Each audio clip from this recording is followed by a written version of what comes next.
Minčių galia ir jų valdymas. Mintis tai aukštas arba žemas vibracijų dažnis, turintis informacinį spinduliavimo lygį. Mintis tai subtili informacinė struktūra, kuri formuoja mums tikrovę.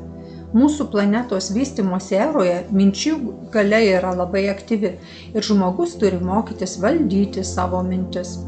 Mintis randasi sąmonėje ir yra viename lauke su ja. Smegenų struktūra nuskaito ir apdoroja informaciją ir sukuria mintį kaip protinio mąstymo struktūrą. Mintis yra tai, iš ko formuojasi įvykiai. Tiesiog pastebėkite save. Bet kokia jūsų pagalvota mintis ateityje sukuria realybę. Taigi, būkite budrus, savo minčių stebėtojai, būkite budrus tam, ką jūs jaučiate. Kiekvieną jūsų jausmą lydi mintis. Mintis tai pirmasis veiksmas. Biblijoje sakoma, pradžioje buvo žodis. Žodis ir mintis tai pirminė bet kokio veiksmo kūrimo struktūra. Jei jūs norite, kad jūsų gyvenime viskas klostytųsi puikiai, galvokite tik geras mintis. Sąmonė tai informacinė struktūra, kurią sukūrė aukščiausiasis protas. Joje yra visi informaciniai srautai, mintis apie viską, įvairiausi variantai ir įvykiai. Savęs suvokimas tai suvokimas, kai žmogus sąmoningai pasirenka vieną ar kitą mintį, suprasdamas, kad už kiekvieną mintį, nepriklausomai nuo to, ar mes norime to ar nenorime, esame atsakingi. Tam, kad žmogus teigiamai pasikeistų, jis turi daug sužinoti apie save, apie savo prigimtį, struktūrą. Jis turi suvokti, kuo jis yra, suprasti visatos, kosmoso bei gyvybės dėsnius. Tyrinėdami žmogaus prigimtį, mokslininkai padarė išvadas, kad žmogus valdo ypatingus gebėjimus, kurie yra susiję su smegenų struktūromis. Tai telepatija, teleportacija, telekinezė. Kiekvienas žmogus turi savyje paslėptų aiškiaregystės, intuicijos gebėjimų. Visa tai yra paslėpta sąmonės gelmėse. Norint tai atskleisti, reikia to išmokti. Žmogus yra didis. Jis sukurtas pagal kūrėją, tvėrėjo paveikslą ir panašumą. Mokslininkai išsiaiškino, kad vibracijas skleidžia genomas. Tai, ką mes galvojame, skleidžia vibruodami mūsų genai. Tai žemo arba aukšto dažnio vibracijos. Žmogus tai tikras stebuklas. Tačiau šioje žemiškoje būsenoje žmonės tuo absoliučiai nesinaudoja. Jei jie visų tuo naudotųsi, kas yra juose, nebūtų nelaimingų, sergančių žmonių. Šioje planetoje būtų gyvenimo rojus.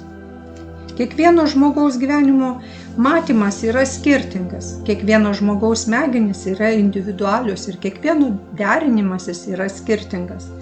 Aukščiausios žinios gali būti skiriamos tik tiems žmonėms, kurie yra pasirengę priimti aukščiausiai. Jie patys turi būti suartėję su aukščiausiuoju. Šios žinios skirtos tik tiems žmonėms, kurie pasiruošę jas panaudoti savo ir viso pasaulio šloviai. Aš mokau žmonės, kad pirmiausia jie turėtų galvoti apie kitus, o po to tik apie save. Planeta vystosi, bet deja ne dvasingumo lygyje. Dvasinėme lygmenyje žmonija randasi degradacijos būsenoje. Yra prarastos moralinės vertybės.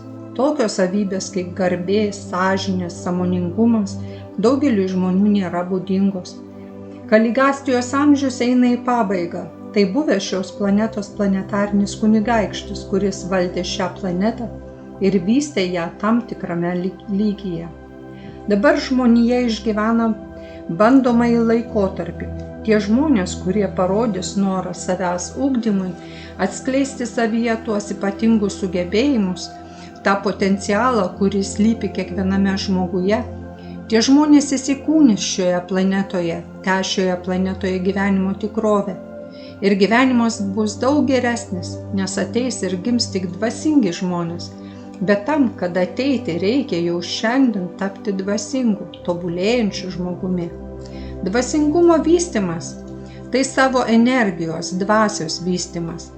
Planeta keičiasi, ji pereis į kitą vibracijų lygį. Pasikeis žmogaus sandara, jo sąmonė, mintis, netgi pasikeis žmogaus genomas. Bus pridėtos dar 2 DNS spiralės, kurios išplės mūsų galimybes. Labai greitai šioje planetoje prasidės moteriškos dvasios era. Vystantis pokyčiai priklauso ir nuo mūsų. Jei suvoksime ir suprasime, kas esame, stengsimės padaryti gyvenimą šioje planetoje laimingesniu, negalvodami tik apie save ir kuo daugiau savo, patikėkite, gyvenimas labai greitai pasikeis. Aš visada sakau savo mokiniams, dirbkite, užsiimkite, mokykitės ir jūs pamatysite, kad tie, kurie jūs naikina, išeis, o ateis tie, kurie jūs atstatys. Visada stenkitės išlaikyti vidinį taurumą, kuris yra jumise. Valdykite savo mintis, valdykite savo emocijas bei savo poelgius. Natūralu, kad žmogus gyvendamas visuomenėje reaguosi viską, kas vyksta aplinkui. Kitas dalykas, kaip reaguoti. Jei pykčiu atsigręšime į pyktį, tai patenkama į tą destruktyvę vibracijų lauką ir rezonansą to, kuris rodo šį pyktį. Rezultatas bus naikinantis, bet jei jūs išgirdęs skirtą jums nemalonų žodį ir priimate tai yra suprantate, kad tokį žemą poelgį gali padaryti tik niekingas žmogus, jūs nepatenkate į destrukcijos procesą. Tiesiog užjaučiate tokį nelaimingą, save naikinantį žmogų. Neįsižeiskite. Piktas, storžievis, nesivaldantis, agresyvus žmogus jau ir taip užsidirbo savo lygų, problemų ir bėdų. Kiekvienas žmogus mąsto ir veikia savaip, savo intelekto ir išsivystymo lygyje. Norėdami gyventi taikiai, turime išmokti priimti vienas kitą. Dauguma žmonių nežino ir net nesuvokia, kokia yra jų gyvenimo prasmė, kodėl jie gyvena šioje planetoje. Žmonės gyvena savo gyvenimus nesąmoningai. Norint pakeisti save, tapti laimingu, turtingu, sveiku, sėkmingu, pradėkite klausdami savęs, kokia mano paskirtis. Kiekvienas į šią planetą atėjęs žmogus turi tikslą. Kiekviename yra didžiosios galios mechanizmas, kuris pakrautas aukščiausių protų, informacijos struktūra. Žmogaus siela žino viską, bet suvokia apie patirtį. Kiekvienas iš mūsų įsikūnijo šioje planetoje, kad gyventų valdytojo, valytojo, mokytojo gyvenimą. Jūs čia, šioje planetoje, kad įgytumėte patirties ir kuo daugiau jūs įgyjate patirties, jūs ir menininkas, ar vairuotojas, žmona, mama, ar rašytojas, taip, jūs suteikėte galimybę sielai tobulėti. Kai jūs užsiimate savęs naikinimu, materialinių dalykų gavimu, negalvodami apie dvasingumą, jūs pažeidžiate kūrėjo dėsnius. Jūs būsite už tai atsakingi. Kai jūs augate patirtyje, jūs klestite. Kai jūs ką nors naikinate, žinokite, ir jūs būsite sunaikinti. Tai yra visatos dėsniai, tai aukščiausiojo proto dėsniai. Juos reikia gerbti. Ir tada gyvenimas bus visiškai kitoks, viskas bus nuostabu. Aš perduodu žmonėms aukščiausios reikšmės žinias. Ilgą laiko tarpą jos buvo labai slepiamos. Šias žinias duoda gyvybę sukūręs planetos aukščiausiasis protas. Todėl ne kiekvienas yra vertas šių mechanizmų savo gyvenimo valdymui. To reikia nusipelnyti. Štai kodėl aš ne visus imu į kursus. Ir tai teisinga. Nedaugelis mokinių supranta ir suvokia, kad ne visada yra pasiruošę tam. Trumpo pokalbio metu su kiekvienu žmogumi įžvelgiu priežastis ir sunkumus, kurie trukdo jam tapti mano mokiniu.